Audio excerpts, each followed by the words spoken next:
समाज का सबसे कुटिल नारा जो मेरी समझ में है कि मर्द को दर्द नहीं होता। मान लीजिए बहुत तेज कोई चोट लगी, कोई इमोशनल सेटबैक हुआ तो दर्द तो होगा, क्योंकि वो भी मनुष्य। और हेगेमनी मस्कुलिनिटी में उन्होंने बताया कि ये जो पैट्रियार्कल सोसाइटी है, आदर्श पुरुषत्व का, उसमें बता दिया गया कि आप कठोर होंगे, आप भावनाओं की बात नहीं करेंगे, आप प्रभुसत्ता की बात करेंगे, आप नियंत्रण की बात करेंगे, आप कठोर होंगे। ऐसे में उसका क्या होगा? जो थोड़ा सेंसिटिव है, जो भावनात्मक है। अगर स्त्री दूसरी है तो इस हिस्से में आपको बताना चाहिए, तो पुरुष को समाज ने मुखौटा बना दिया, क्योंकि वो रियल दिख ही नहीं सकता, वो अपने इमोशंस नहीं दिखा सकता, वो अपनी कमजोरियां नहीं बता सकता, वो बातें शेयर नहीं कर सकता, क्योंकि मर्दानगी एक शब्द है, उसके मार्ग पर उसे खरा उतरना होगा, इसलिए वो मुखौटा पहन के रहता है। दुनिया दास कबीर है, जागे और रोए। यहाँ दास का मतलब है सामाजिक अपेक्षाओं में फंसा हुआ आदमी दास है, क्योंकि अपेक्षाओं में फंसा हुआ है और वो केवल जागता है और रोता है। तो अभी तक जब जेंडर जस्टिस से आता था तो ज्यादातर महिलाओं की जो डिप्राइवेशन है, जो महिलाओं के साथ अनजस्टिस है, उसके बारे में पूछा जाता था कि कैसे उन्हें एम्पावर्ड वुमेन बनाया जाए और किस तरह महिलाओं को समाज ने, सामाजिक अपवंचना ने इतना दबाया कि वो एक तरह से मुख्य धारा में शामिल नहीं हो पाई। और ये तो बड़ा स्पष्ट है कि देश की 50%, जिसे हम आधी आबादी कहते हैं, अगर आधी आबादी कंट्रीब्यूट नहीं करेगी, वो केवल औरत होने के कारण पीछे धकेल दी जाएगी, तो राष्ट्र निर्माण में ऑब्वियस सी बात है कमियां आएंगी, वो देश बहुत आगे नहीं जा सकता। और इस पे लगातार इससे आते रहे हैं।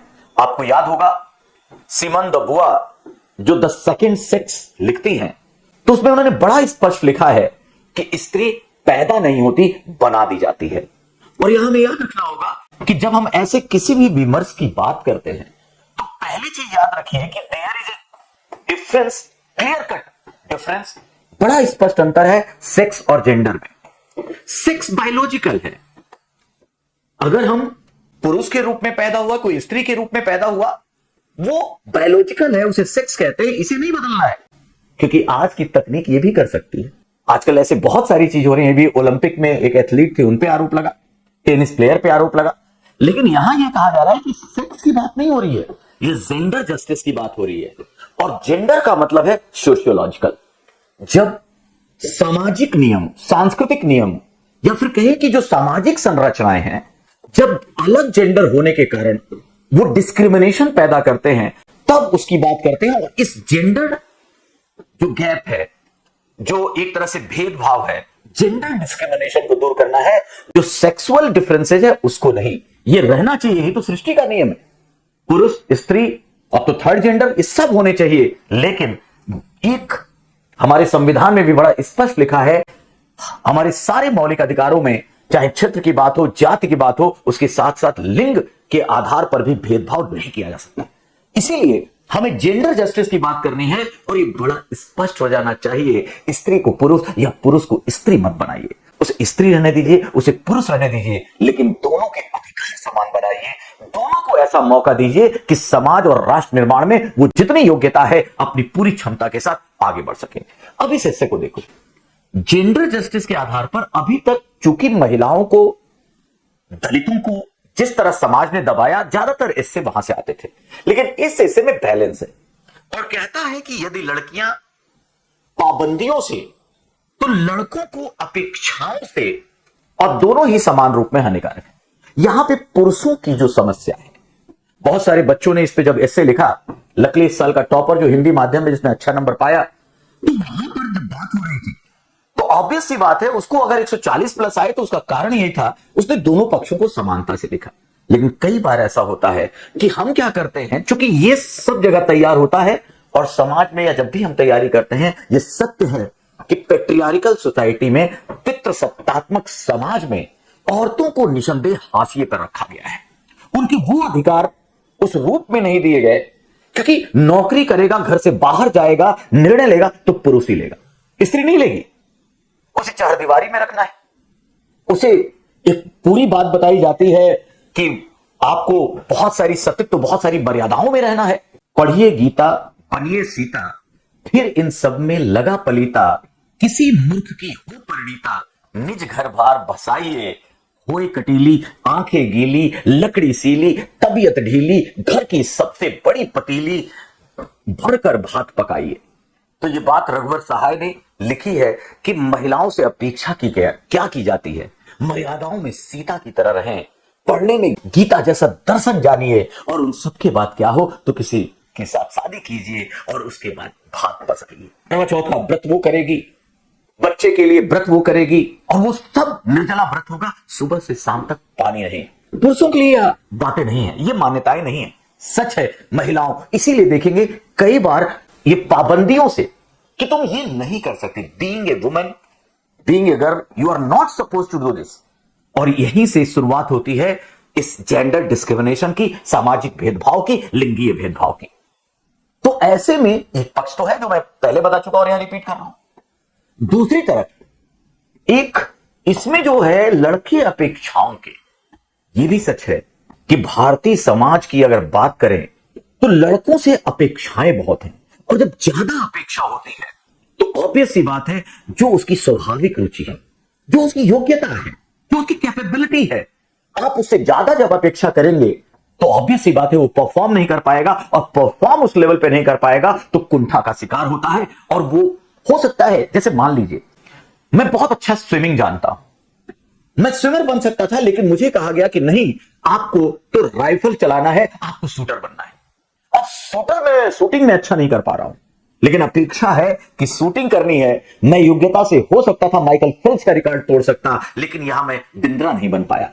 और इसलिए, लेकिन ये सामाजिक अपेक्षाएं हैं, क्योंकि पहले से सोचा है, परिवार ने निर्णय लिया है कि किसमें ये प्रतिष्ठा आएगी। और इस तरह एक सिंपल से एग्जांपल से मैंने इस बात को कोट किया। अब जरा इस बात को देखिए, पुरुष है समाज का सबसे कुटिल नारा जो मेरी समझ में है वो ये है कि मर्द को दर्द नहीं होता।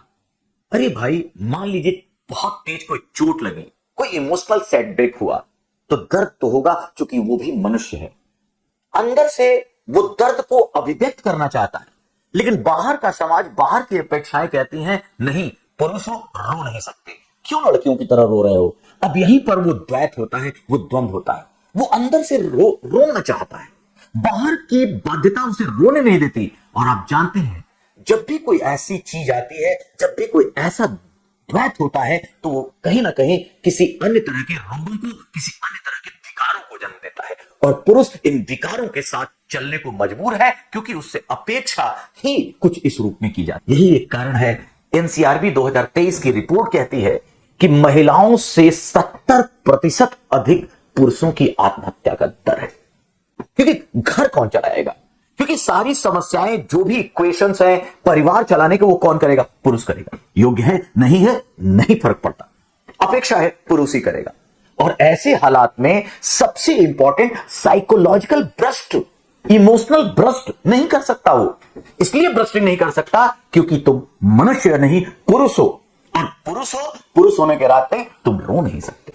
ये सब बातें आती हैं, और इन्हीं सब में एक तरफ मैं मानता हूं, और बड़ा स्पष्ट है इस हिस्से में, कि स्त्री को पराई कहा गया। नो डाउट, एक औरत अपने पिता के घर में पैदा होती है, पूरे परिवार के साथ चलती है, और उसके बाद शादी के बाद दूसरे घर में चली जाती है, और हमारे समाज में है पराई या स्त्री दूसरी का कॉन्सेप्ट, दूसरी, सेकंड। इसी तरह अगर स्त्री दूसरी है, तो इस हिस्से में आपको बताना चाहिए कि अगर स्त्री दूसरी है तो पुरुष को समाज ने मुखौटा बना दिया। वो मुखौटा है क्योंकि वो रियल दिख ही नहीं सकता, वो अपने इमोशंस नहीं दिखा सकता, वो अपनी कमजोरियां नहीं बता सकता, वो बातें शेयर नहीं कर सकता, वो योग्यता की, क्योंकि मर्दानगी एक शब्द है, उसके मानकों पर उसे खरा उतरना होगा, इसलिए वो मुखौटा पहन के रहता है। और आप जानते हैं मुखौटा तो मुखौटा होता है, अगर आप ओरिजिनल नहीं है तो ऑब्वियसली द्वैत होगा। एक ऑस्ट्रेलिया की बहुत बढ़िया सोशियोलॉजिस्ट हैं, उन्होंने एक किताब लिखी, हेगेमोनी मस्कुलिनिटी। और हेगेमोनी मस्कुलिनिटी में उन्होंने बताया कि ये जो पैट्रियार्कल सोसाइटी है, इसका दबाव केवल महिलाओं पर नहीं है, इसने शोषण केवल महिलाओं का नहीं किया, इस हायरार्की ने, इस मैस्कुलिनिटी ने पुरुषों का भी नुकसान किया। क्योंकि जो स्ट्रक्चर खींचा गया, जो मॉडल खींचा गया आदर्श पुरुषत्व का, उसमें बता दिया गया कि आप कठोर होंगे, आप भावनाओं की बात नहीं करेंगे, आप प्रभुसत्ता की बात करेंगे, आप नियंत्रण की बात करेंगे, आप कठोर होंगे। ऐसे में उसका क्या होगा, जो थोड़ा सेंसिटिव है, जो भावनात्मक है। और इसीलिए उन्होंने बड़ी सारी कैटेगरी दी। कहा गया कि मैस्कुलिनिटी या इस हेगोमनी में भी 3 स्ट्रक्चर होते हैं। एक सबऑर्डिनेट भी हो सकता है, दूसरा मार्जिनलाइज्ड हो सकता है, और तीसरा कॉम्प्लिसिट भी हो सकता है पुरुष। और इस तरह से वहां भी हायरार्की दिखती है, वहां भी समस्या है पुरुषों को, चूंकि वो जो एक आदर्श मॉडल है कि आपको अगर पुरुष बनना है तो ये मानक होंगे, जो उन आदर्शों पे खरा नहीं है वो भी तो नीचे आ गया। इसका मतलब बड़ा साफ है कि पुरुष सत्ता या पितृसत्तावादी सोच पुरुषों को भी आगे नहीं बढ़ने देती, क्योंकि अपेक्षाएं उसे दबाती हैं। साथ ही साथ एक बात और आती है, एक जो लॉस ऑफ रोल डाइवर्सिटी है, वो भी पुरुष जो है वो कुछ काम रोल जो बांट दिया गया, महिला ये करेगी पुरुष ये करेगा, ये जो रोल डाइवर्सिटी का लॉस है, क्योंकि पुरुष होने के नाते आप बच्चे से उतने इमोशनल तरीके से केयर टेकिंग नहीं करेंगे। अब ये सब बातें जो एक तरह से जो इमेज मेकिंग है, वो भी जो है जो पुरुष की वास्तविक जो क्षमता है उसको कहीं ना कहीं प्रभावित करती है। एक अगर हम कबीर दास का उदाहरण लें तो उन्होंने बहुत अच्छी एक बात कही थी, दुनिया दास कबीर है जागे और रोए। यहां दास का मतलब है सामाजिक अपेक्षाओं में फंसा हुआ आदमी। वो दास है क्योंकि अपेक्षाओं में फंसा हुआ है, और वो केवल जागता है और रोता है, एक तरह से छुप कर रोता है, सार्वजनिक रूप से तो रो भी नहीं सकता। तो उस रूप में कबीर दास जो कहते हैं कि दास कबीर है, दुनिया दास कबीर है जागे और रोए, तो वो दास पुरुष है। इस यहां पे एक संदर्भ में हम देख सकते हैं। आप याद कीजिए, अगर हम अपने भारतीय मिथोलॉजी के एग्जाम्पल्स को लें, आप कुरुक्षेत्र चलिए, जब कृष्ण का रथ रुकता है और अर्जुन देखते हैं कि सामने लड़ किससे रहे हैं, गुरु द्रोण, पितामह भीष्म और सारे अपने सगे संबंधी। इमोशन जागता है, संवेदना होती। अर्जुन जैसा दुनिया का सबसे प्रभावी धनुर्धर भी रोता है, इमोशन है उसके अंदर। लेकिन उसके साथ कृष्ण है, सारथी हैं, साइकोलॉजिकल काउंसलर हैं कृष्ण।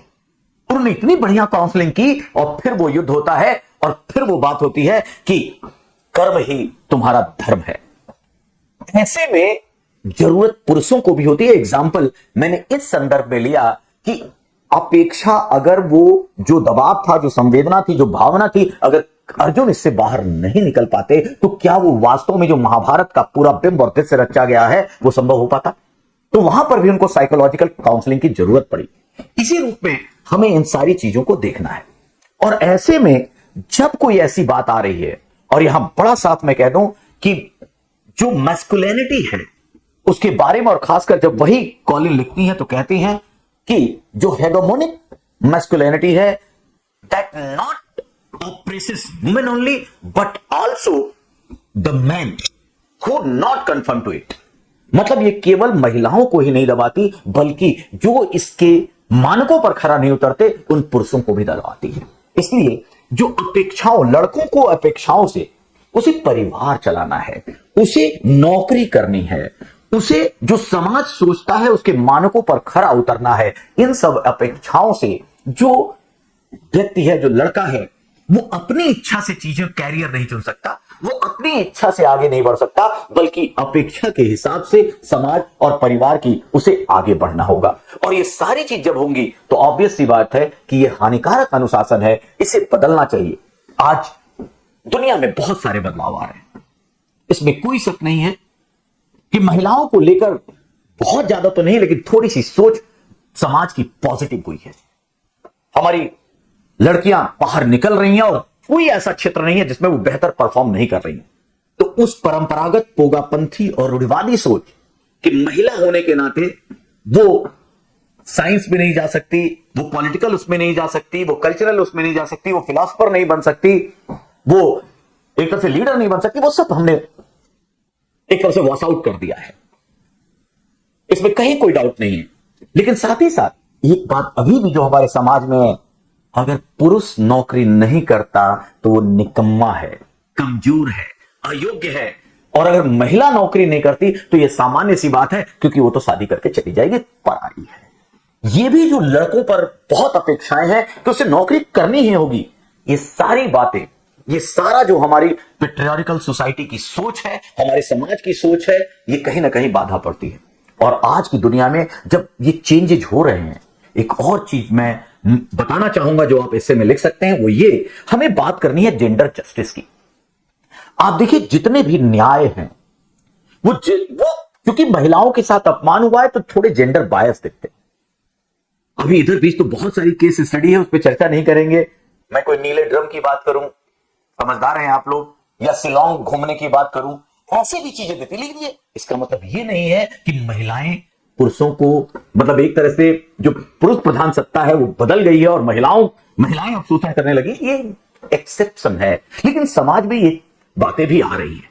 यहां मैं उदाहरण देना चाहूंगा आईपीसी 498A, जो पहले आईपीसी 498A जो दहेज का कानून था, जिसके आधार पर निसंदेह बहुत सारे पुरुष और उनके परिवार का एक तरह से उस पर अत्याचार हुआ। आज वो भारतीय न्याय संहिता 85 बन चुका है। अब आईपीसी 498 एग्जिस्ट नहीं करता, बीएनएस 85 बन चुका है। इसी तरह डोमेस्टिक वायलेंस एक्ट देखिए, बहुत सारी ऐसी चीजें, और समाज भी सेंसिटिव है क्योंकि महिलाओं की सुरक्षा में करनी है।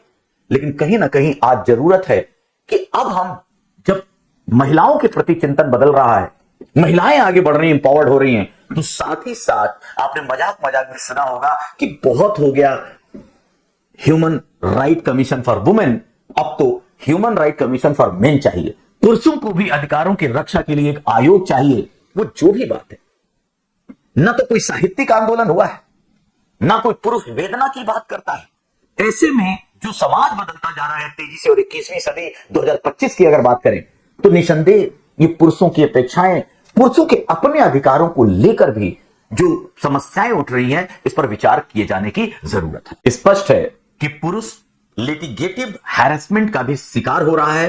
अतः हमारे लॉ को जेंडर बायस की बजाय जेंडर न्यूट्रल या वास्तव में जेंडर जस्टिस की तरफ बढ़ना चाहिए।